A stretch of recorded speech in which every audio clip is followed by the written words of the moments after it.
Hey, everybody. My name is Dee Lisa. I'm a dream doula. That's amazing. Yeah, my name is Lance Israel, and yeah, I'm happy to be with you today. Lance, I'm so excited to talk to you. And I saw your flyer in town that you were doing a house concert. You were playing bamboo and wooden flutes. I'm like, ooh, I couldn't go to that event. But then serendipitously, we met Yes. like the Yeah. next day. And Oh, amazing. I was Yeah. like, hey, wait, I wanted to see you, talk to you, whatever. So tell me more about what you do and how you found the power of the flute. Well, I was always a singer, since I was a little kid. I remember even being in kindergarten, just in the halls and whistling tunes, and I would grab a spoon out of the silverware drawer and sing for who was ever in the living room. Do you believe in magic? I love it. I love it. That's so cool. Did you get in trouble at school for singing too much? No, but actually my mom and my sister sometimes in the morning, Lance, be quiet. And and then I would forget a few minutes later and I would start, scatting and just singing random, things. Um, but then when I was 21 years old, a band had just sprouted where I was a singer down in Cochise County in southeastern Arizona. And a month from the day that we first got together in the same room to do music, we had T-shirts and we had a little 5-song demo. And then I went to Maui to well, first I went to Oahu to visit my goddaughter. I was made a godfather, when I was 21, and so I went to visit my goddaughter and the father, one of my really good friends, and I was on Oahu for a couple of weeks, and then I went to Maui, and I was just going to be there for 8 days, and I ended up actually extending my trip, and I got a little job at this place called Der Wunderbar. I was serving breakfast and lunch in this little surf town called Paia, and I got a little one-room shack with these two other guys that I met. That was just Okay, closed wait, off. wait, wait, wait. A Yeah, one-room shack with two other guys. yeah. It was this place. It's been knocked down since, but like when you go up the road that takes you from Paia to Makawao, there was this vegan restaurant, and you take a left right past this restaurant, and there was this cool little like village back there.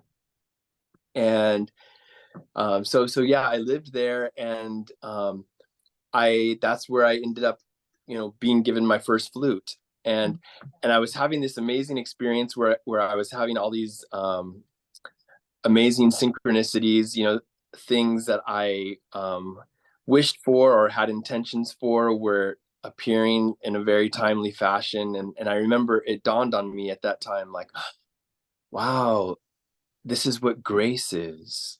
Oh, that's so beautifully put. Yeah, and it was a word I had actually often wondered about. What is that's such an interesting word. What does that mean? And of course, it was like 25 years later that I heard a teacher talking, and he was saying how tracing the word grace to its roots, I believe he mentioned like Old English. He said it actually roots to the word magnetism, Ooh. and that's precisely what I was experiencing at that time. Yeah, And and modern day woo woo people would say, "Ooh, you must have been in some kind of vortex there."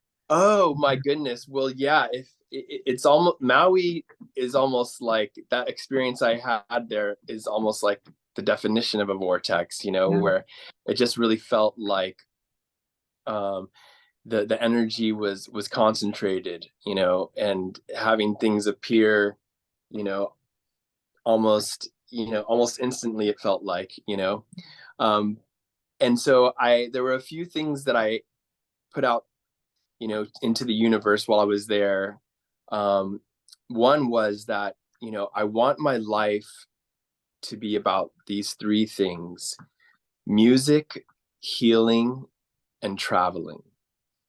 And then I also put out there that I would like to expand my musical horizons over the next few years. And I was thinking maybe like the keyboard and learning music theory, you know.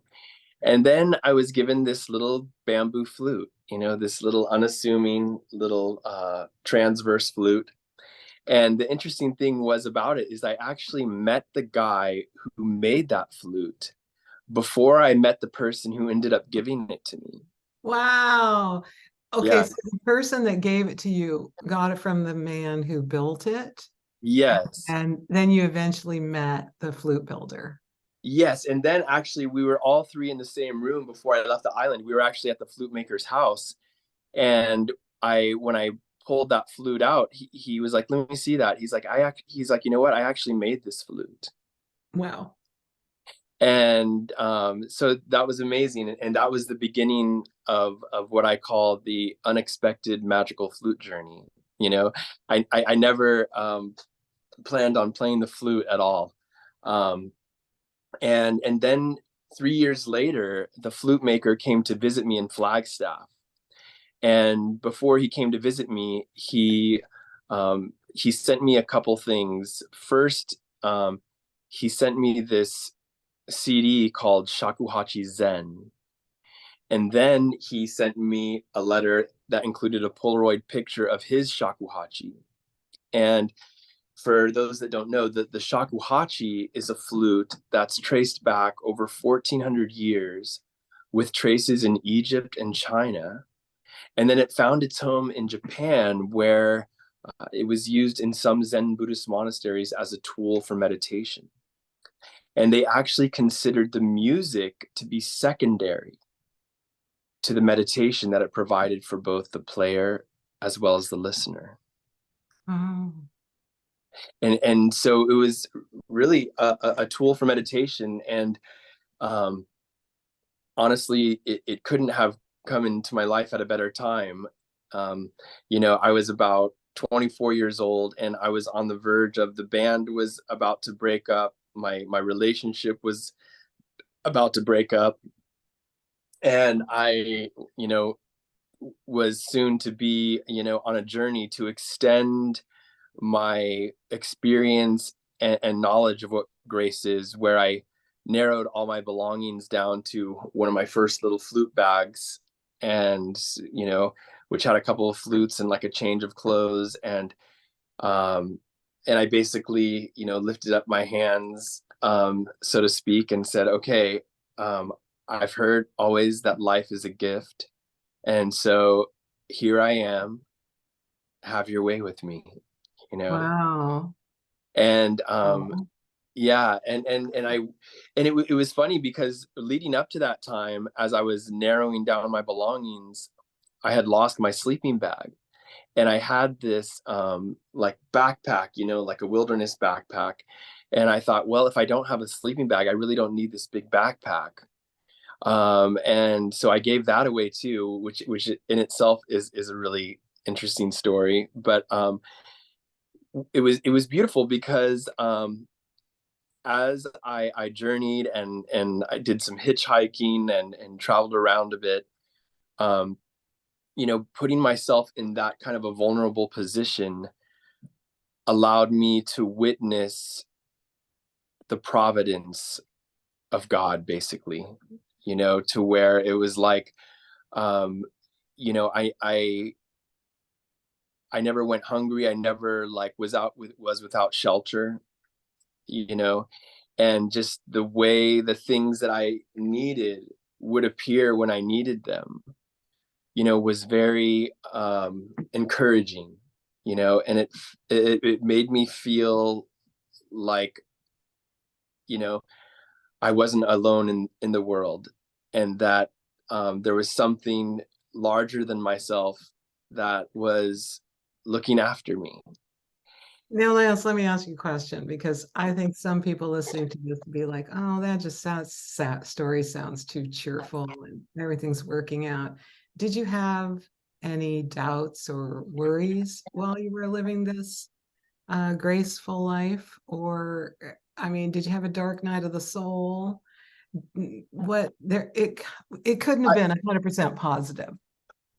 well, I mean, yeah, there were some times, you made me think of like a particular transition that I went through where um, I was in Southern California. I think it was like Murrieta or Canyon Lake, or I think, or something. And I was at my uncle's, and these people that I had met previously, earlier that year, actually at a rainbow gathering. It was my first rainbow gathering, and they actually came down from Nevada City and picked me up, and they whisked me up to Nevada City, and and there was a guy that I hadn't met and this girl that I had met, and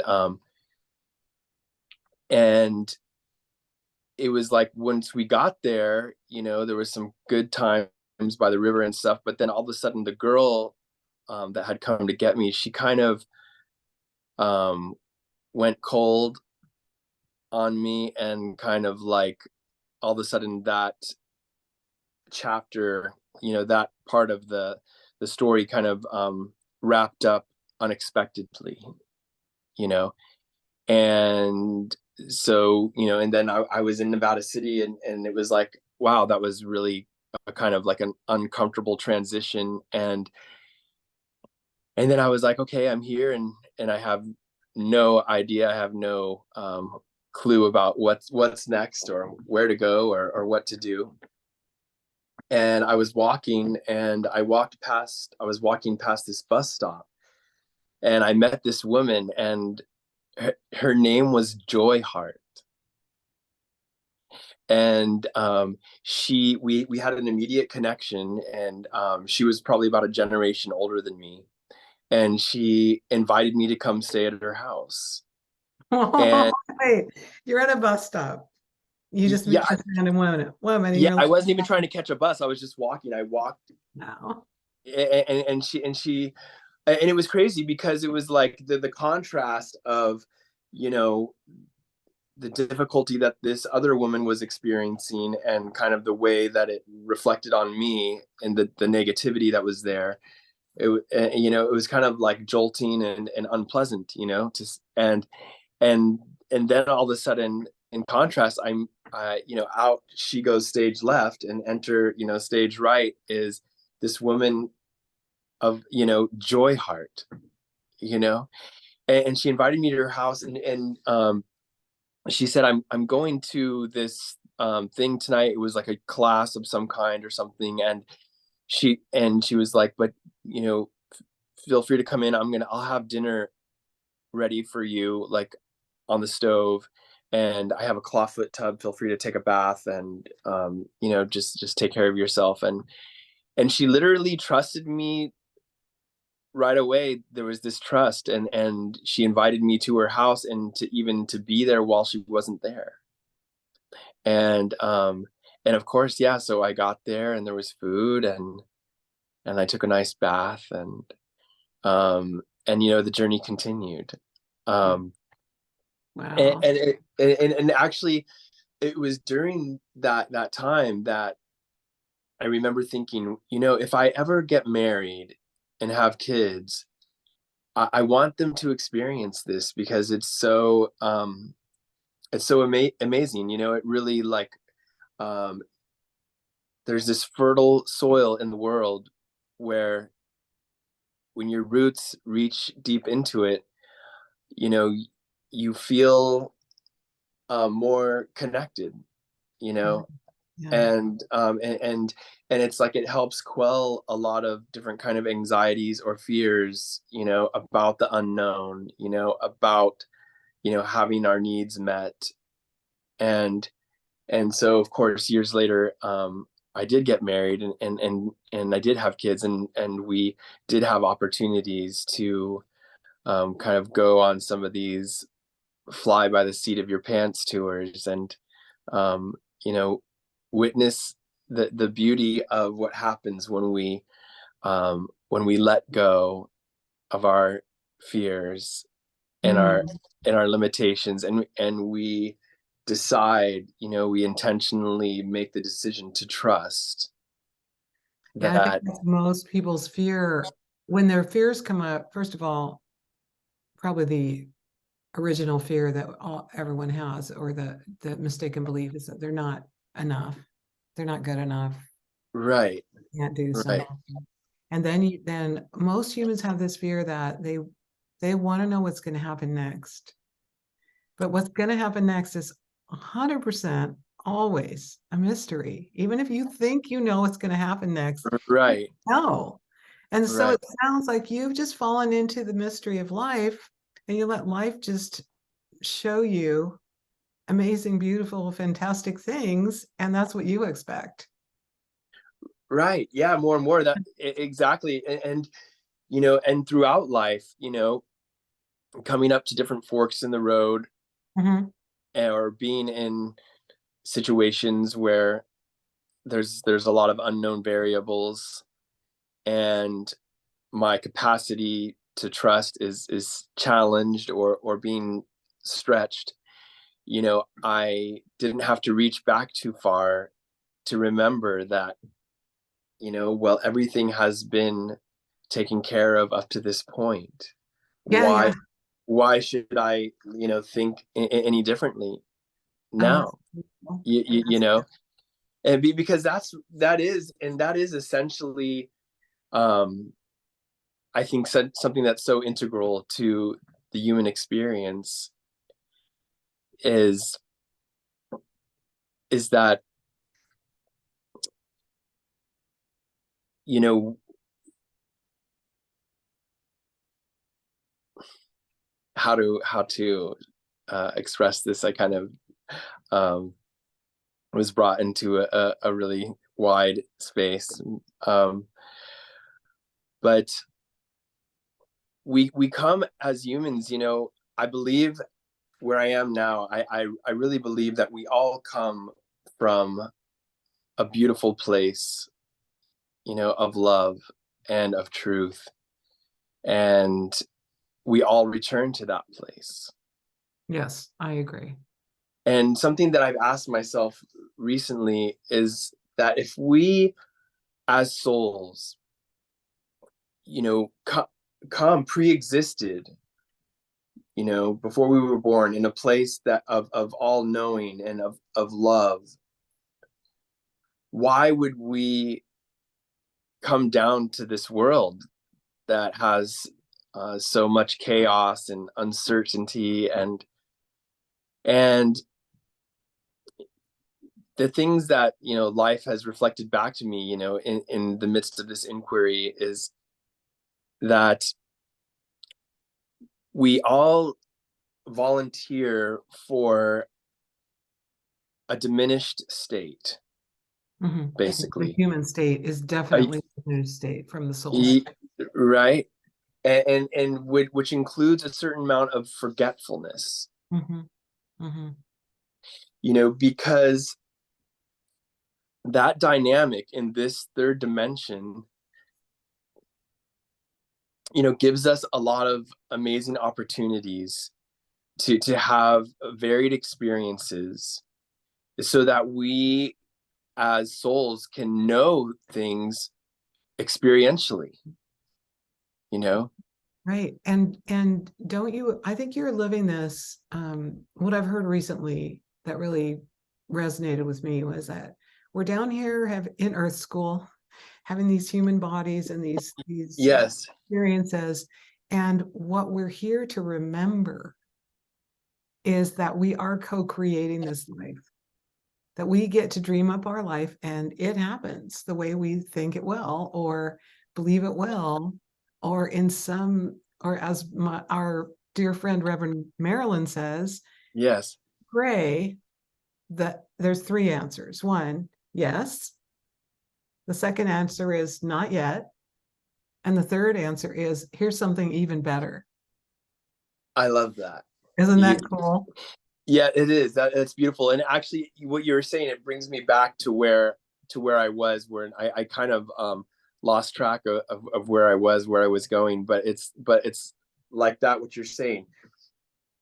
one of the things that we learn while we're here is that, you know, however we think about it, that's the way it's going to be for us. Yeah, so true. So true. Right.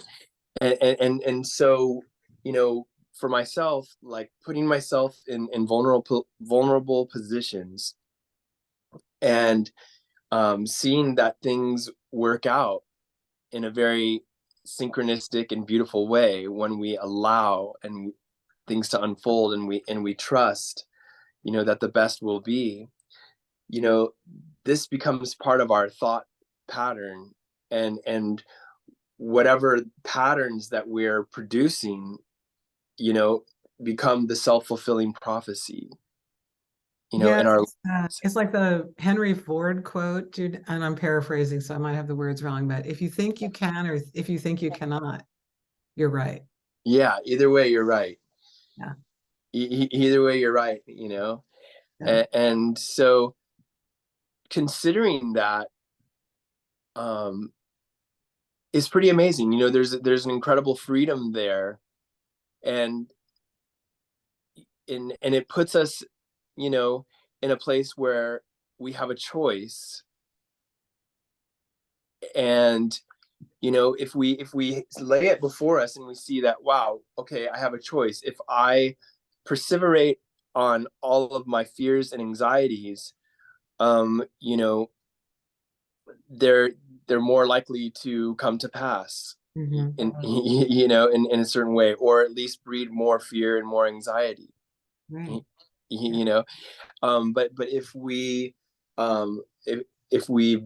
breathe into life, and we cultivate trust, then things will unfold that way.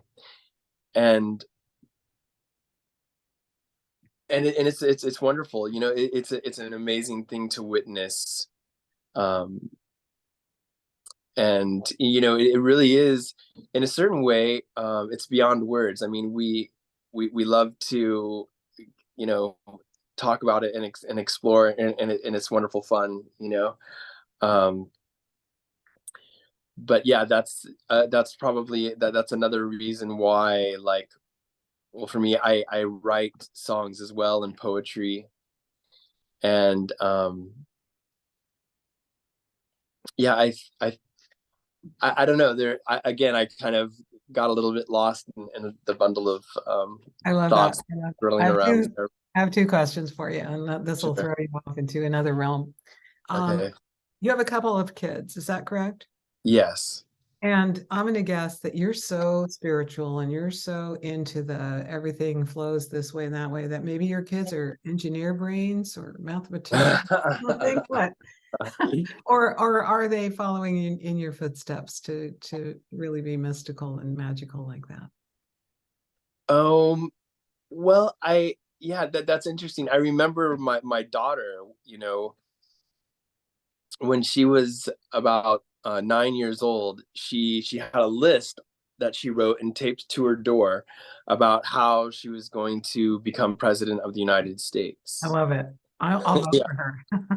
yeah, yeah, yeah, yeah. And she's really smart. And sometimes, actually, when her she's told her mom before, like when her mom, when my wife Allison is like talking spiritually, she's been like, I don't understand what you're saying when you talk like that, um and but it's cool. There's lots of different kinds of building blocks to, our development, Yeah. and I think that, I don't know who the spiritual person was. I think someone from India who was saying, like, big ego equals big work, Ooh, you know ouch. Ouch. So yeah, true. yeah. Yeah, and so if we, you know and it's like, we always think about letting go of our ego, or going beyond our ego. But if we don't develop it first, then there's nothing to let go True. of.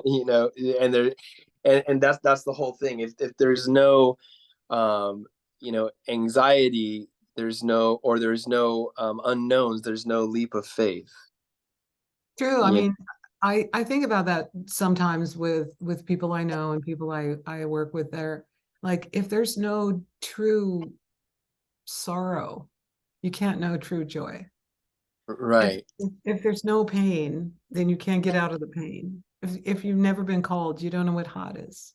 So right, that's the world we live in as humans is got contrast so that we can really bump up against things and see it. Well, I'd love to talk right. more about your music if you want to riff on what you love to do, how you do it, where people can find you and all that jazz. Um, well, yeah, so since I was given my first flute, over the years, now I have, pardon me,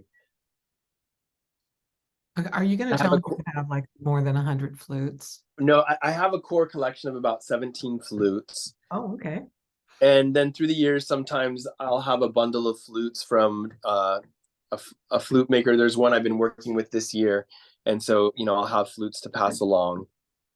Um, I've recorded a couple CDs over the years. Actually, 13 years after I was given my first flute, I was back on Maui and recorded one of my favorite albums that I've recorded is called Under the Banyan Tree. Okay. Uh, and that's with myself and Michael Kolowitz, this guy who plays this instrument called the Chapman stick.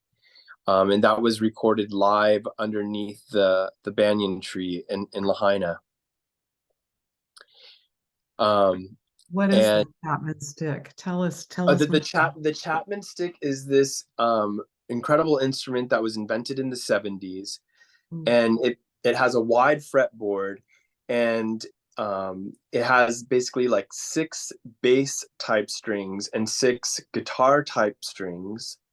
And he plugs in and gets the sound by tapping on the strings. So his hands are all up and down this Wow. board. It goes down like so, and so he can basically play the bass and the lead at the same time. So it's a stringed instrument, and it's really silky smooth, and it sounds really good. And basically, we had met 2 weeks prior. What happened was I had been there earlier that year.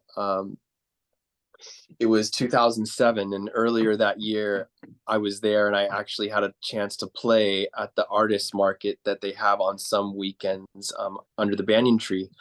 And the artists and people, they liked the flute so much that the woman who organized the event, when Michael Kolowitz got back, because then when I went there months later, Michael Kolowitz had become like a regular there, and I was called to have my a weekend there because he had to go to the mainland.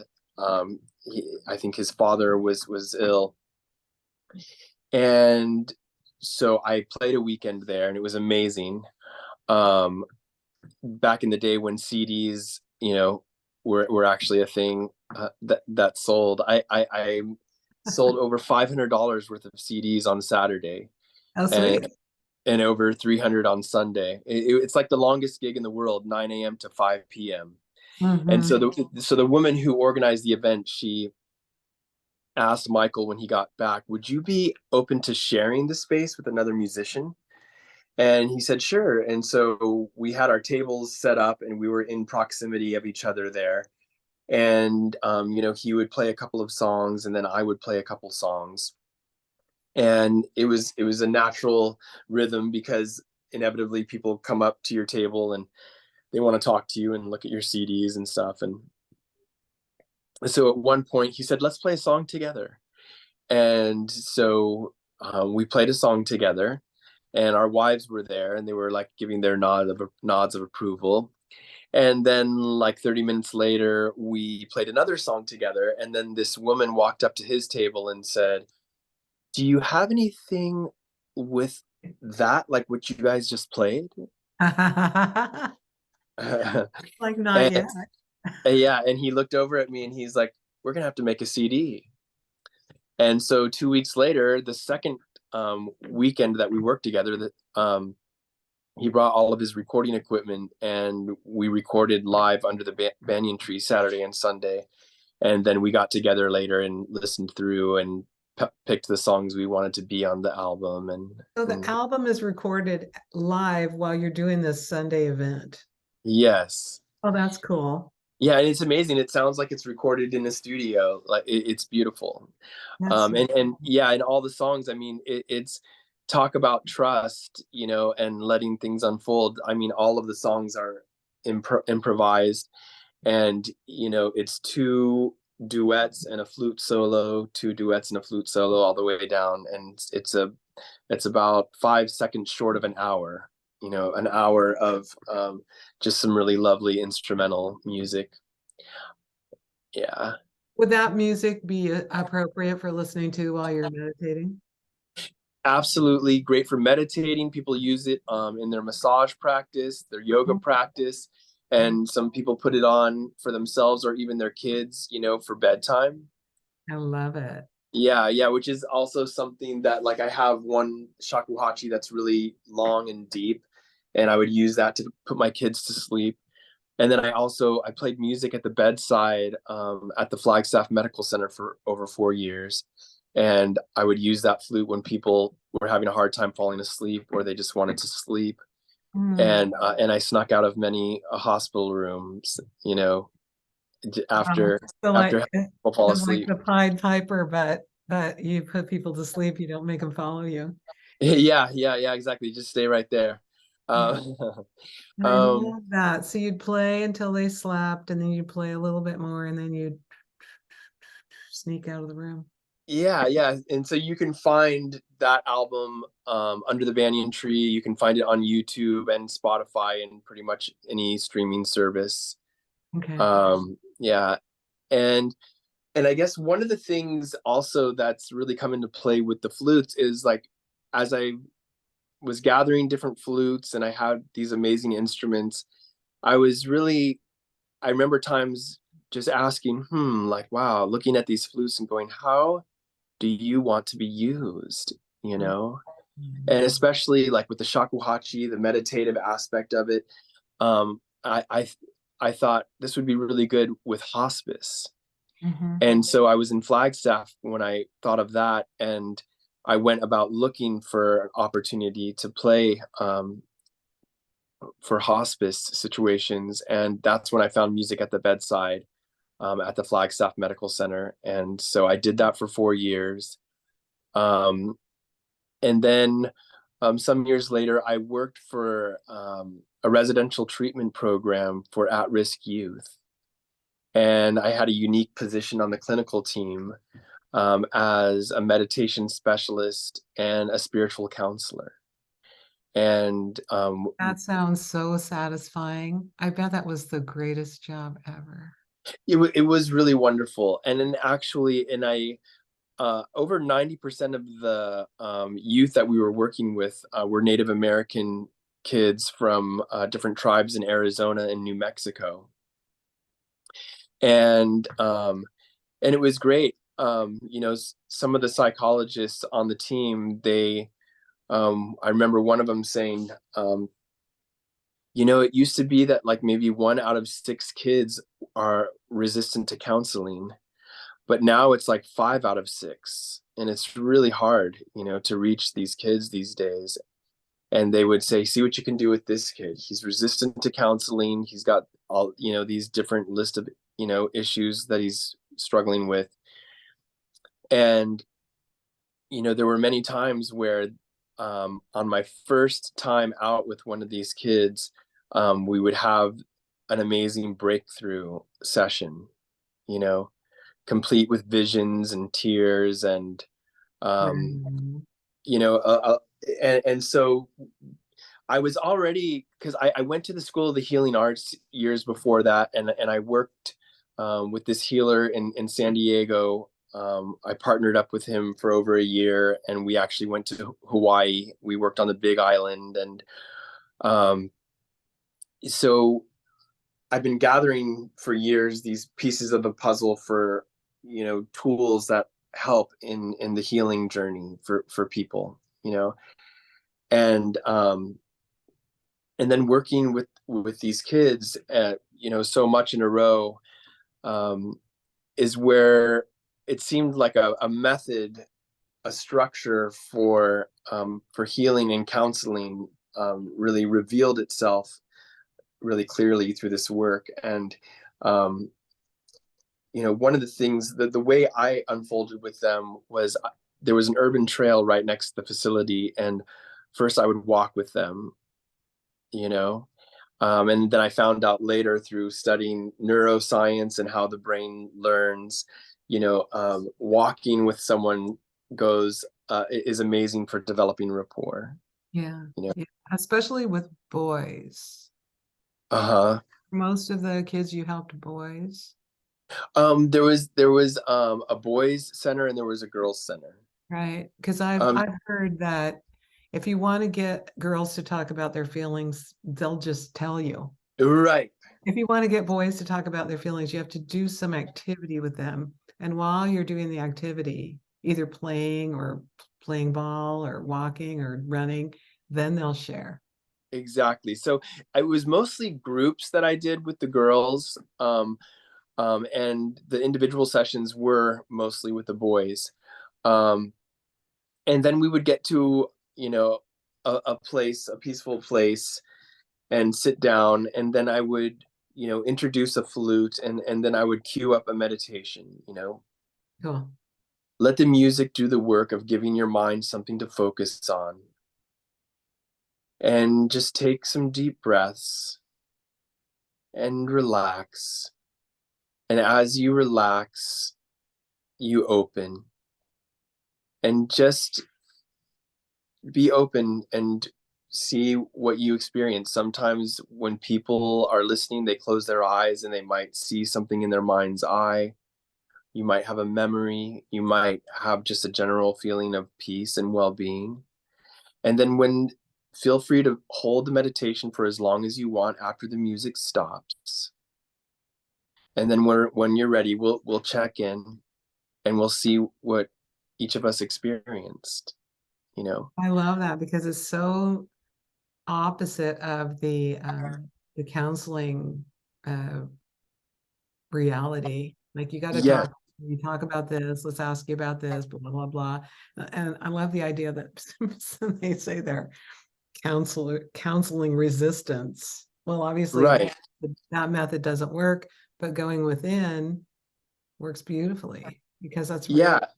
counseling anyway with words.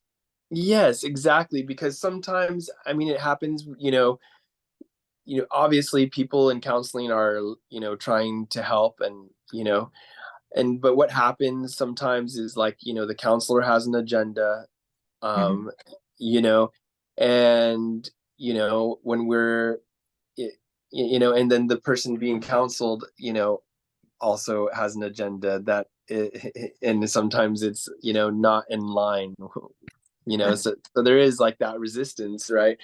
And so what's really nice is, and then instead of also like, okay, because, and also what happens sometimes in counseling is really like focusing on the problems, Right. and it's which is inadvertently sometimes reinforcing the problems. 100%. What you focus on increases.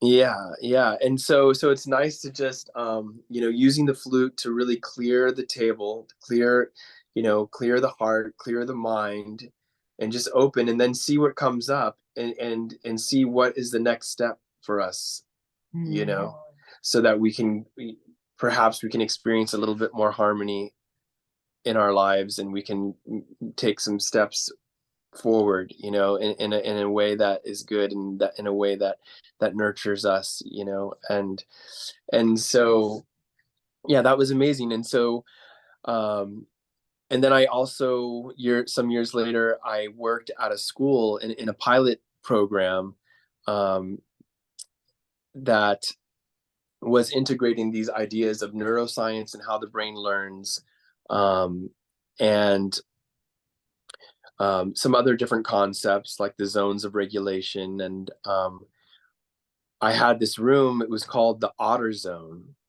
And because it was the Salters Point Otters, that was, the mascot. And it was a fourth and fifth grade school. And believe it or not, it was a public school. And my room had elements, OT elements and PT elements, like occupational therapy and physical therapy. So there was like a swing hanging from the ceiling that had three different attachments. One of them was like this board, kind of this square thing with a rug on it that you could sit on and like gently swing, and then I had my music, so I would create, the mindful moments, with the music. And basically how kids got in there was, we had every Tuesday we had this process called consultations, where after school a teacher would bring a child that, not physically, but someone that they were concerned about, and that maybe was having some disruptive behaviors, or was having issues with their classmates or with their teacher, or and they needed extra help. And so around the table would be the counselor, the social and emotional learning specialist, um, the principal, the vice principal, the speech pathologist, and this whole group of people would come and put our hearts and heads around one child, which was really beautiful in itself. And often, if they were having, kind of disruptive behaviors, and really presenting some challenges, they would get time with me, and and I would see them like once a day.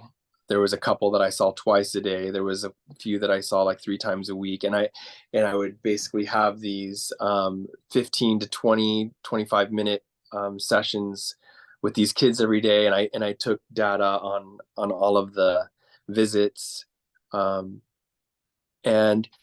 so mentioning all of these things over the years have just helped me to develop, and given me different tools to help people. And so that's also something that I do. Um, the music isn't just like for concerts, or for music's sake necessarily. Yeah, I those think those most people think that if you're a musician, you like make albums, right? Or Right, you make music for the movies, or you're the soundtrack on the elevator, or right. whatever you're doing. But what you're doing is using your gift of music as healing, it sounds like. Yeah, absolutely, absolutely. So yeah, it's not just entertainment, right? It is. It totally is about healing. Yeah. And so that's something that I've been able to do more and more over the years, and working with people of all ages. And the one-on-ones are really amazing.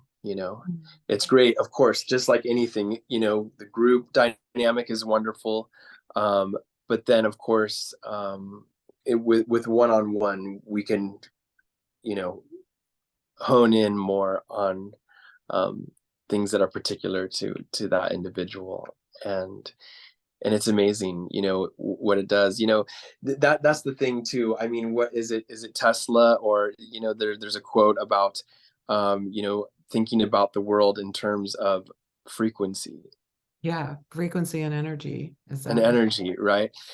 And I remember there was this guy, this great bass player. He was around my age, maybe a year or two older, and he actually passed away unexpectedly some years ago. But I remember one year, I believe I was in my mid 20s, and it was on my birthday, maybe later 20s, and his name was Rafe Sweet, and he was a genius musician. And one of the things that he shared with me um, was about how a C note is essentially 240 something vibrations per second. Mhm. And so then that kind of got me thinking, because we learn in school that everything is vibrating, you know Yes. even the table that my phone is sitting on, I even think remember that. That blew my mind when I was in grade school and someone said everything's vibrating. I was like, no, it's not. Yeah, you're like, no, it's not. I It's know, totally right. it's a table. It's not vibrating. What are you talking about? It's but when you get that, yeah, everything's vibrating. Our bodies are like, and if you can imagine, on a cellular level that okay, you can go, oh yeah, the cells are vibrating, but it's Yeah, like a table, right? right, right, Yeah. right. Absolutely, absolutely. And so particularly with the cells and in the body, Mm, and there's all of our organs are vibrating to different frequencies. And can you still hear me? You froze up there for a second. I'm thinking about different vibrations and different internal organs, and that's blowing my mind. Yes, yeah. And so like they call music the universal language, and so that's the thing too. It's like, on the surface, or practically, the tone does give your mind something to focus on, and can help you to clear your mind, and help you to relax, Hmm. because and relaxing is also opening, you Yeah. know where stress is kind of clenching and closing, restricting, you Yeah. know I see and, that. and so there's that relaxing component, and that clearing component, but then there's also like the infiltration of these different frequencies, Hmm. you know that move within the dynamics of your being, and so and then of course the songs that I've written also come into play. And I've realized more and more over the years that these are also healing songs. They're really like medicine songs, the songs that I've been given, that I've written. Do And you write songs in the key of C, or does it change? oh yeah, no, it Okay. changes, for sure. um and